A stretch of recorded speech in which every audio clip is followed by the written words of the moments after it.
Hey, what's up? What's going on, man? Welcome to Sports Talk with me. We got what's going on. I hope you're having a blessed day. Yes, we're doing this in the car right now.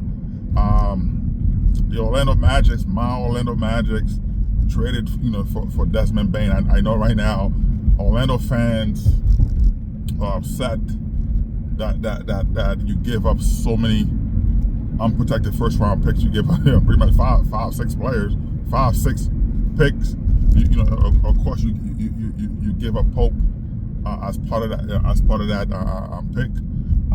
Pope bring you a solid defender. Now, and then also Luka fans, Dallas Maverick fans looking at wait a minute, Bane, Bane is worth 5 first round protected picks, but not Luka. But hey, listen, man, for me, as an Orlando Magic fan, what we were missing. Of course, you have Wagner and you have Bencaro. All I said Lakers, Orlando. All we were missing was a 2 guard who can put fear in people's heart, right? The opponent's heart, and we didn't have that. We didn't have that. So when you double up Bencaro, you know what he does. His game is getting better. Now you unleash the true potential for him to be able to to have a one-on-one matchup, right? Wagner, we see what Wagner is year after year. The progression is coming up for him. He's producing the numbers. You see him in the playoffs, to do what he does best. Now you have a 2 guard in Bane that can come in. That's gonna give you 20 plus points a game, right? So with Bane giving you 20 plus points a game as a 2 guard, that's gonna shift the second best player on the opponent team to guard him, and it doesn't matter the matchup for him. Desmond Bane gonna do what he does. He's still gonna give you his 20 plus points a game, and which is what Orlando Magic need. Cause now when you look at in the Eastern Conference Final, you see. You see the Pacers, right? You see the Pacers. You see OKC. OKC, of course, everybody was talking about them being a final appearance because of not just the player they have, but the rest of the team together. They complement each other pretty well. But no one thought that the Pacers would be in the finals. They were thinking about Cleveland. In Cleveland, regular season, they were lights out. Boston, the same thing. Boston, I think injury, took them out of the from the playoffs. If Tatum is not hurt, we're not having this conversation right now. So it's a different matchup. But for me, looking at the Magic, in the Eastern Conference, second year in a row where they had an opportunity to compete at the second team in the East, but they fall down a little bit, but they still give you the 4-5, and I think having Desmond Bane put them in the conversation. Are they going to be the second seed? No, but they can compete with Boston. They can, because they show Boston that they can beat Boston. They show you that they can beat Cleveland. So having that team together, it does help a lot, right? As a fan, Isaac, there's conversation of trading Isaac. I think that, because Orlando looking for a big body. I think you still keep Isaac. You keep him. Now that you have Desmond Bane, is Isaac a true rim protector? Some game he disappears, some game he show up. But this is the time, of course, to get a potential, prize for him. But for the fans, I understand the fans who's very upset that Orlando is willing to give up 5 first round picks for Desmond Bane. They're not looking so much for Desmond Bane. I think people saying, they got fleeced. No, I don't think so. You know what I mean? So now you look at for a coach, you want to win. Right, the coach want to win. You know what I mean? Orlando was Orlando. They weren't going anywhere for a long time since Penny Hardaway days with Shaq. Then you had Dwight Howard that came in, but then nothing came out of that. But now you building for the future, right? Orlando's building for the future. Are you able to keep a player like that? You have Bancaro. How long can you keep him without making sure that you give him the right support? All right, you don't want a situation with the the 76ers. They had Allen Iverson for a long time. They didn't help him. They didn't give him the help.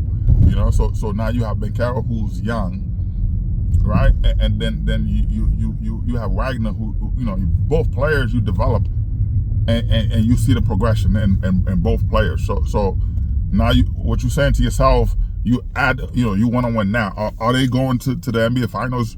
With that selection, having Bane, probably not. But what it gives you is an opportunity to say, hey, we can compete. We're in a position to compete now, and which is what, as a team, that's what you're looking for. As a fan, that's what you're looking for. Hey, my team did something to give us an opportunity, right?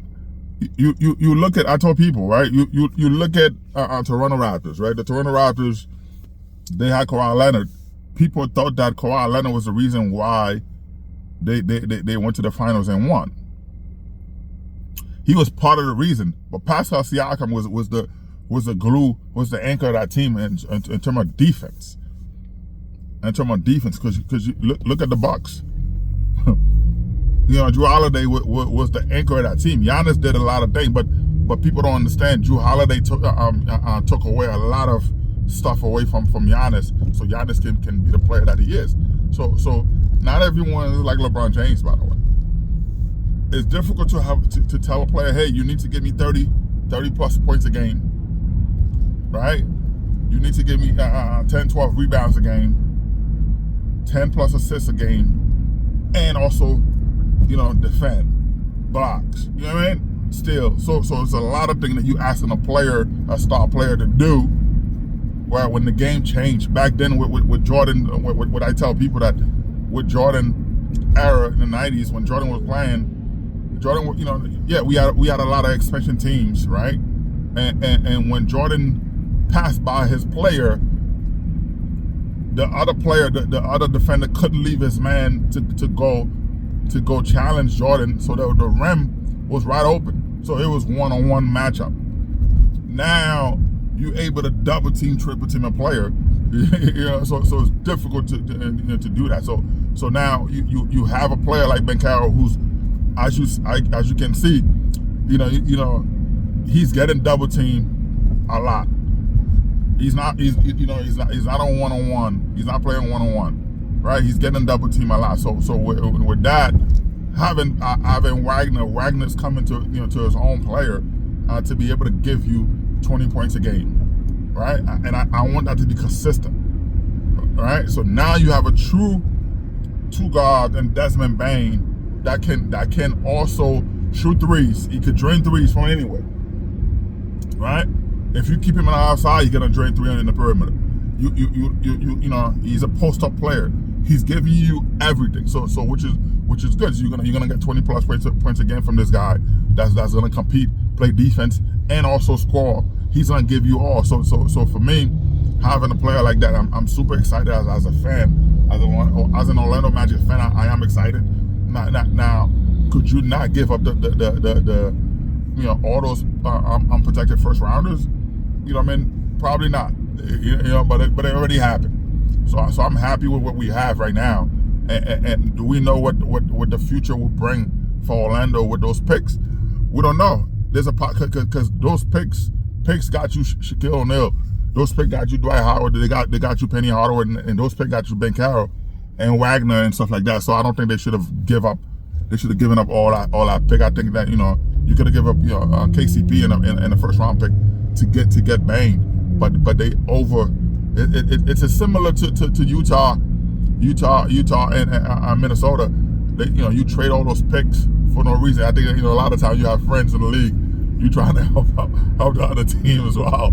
I think that's what it is.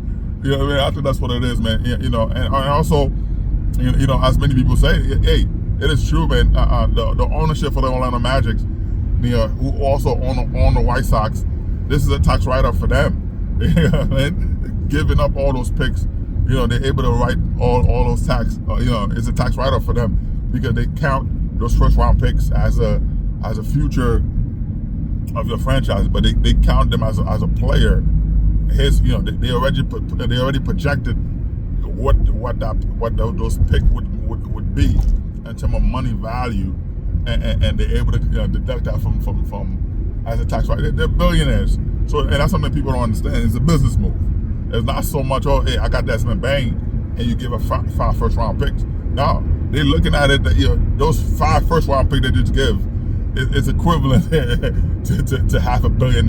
You know, they can claim on their taxes every year. So it's okay. It's okay for them from a money move. You know what I mean? From a money move to be able to get $500 million, you're not gonna be able to do that. So the, you know, hey, for Orlando Magic fans, it's okay, man. We have Desmond Bain. We were missing the 2 guards. You know, you have Isaac.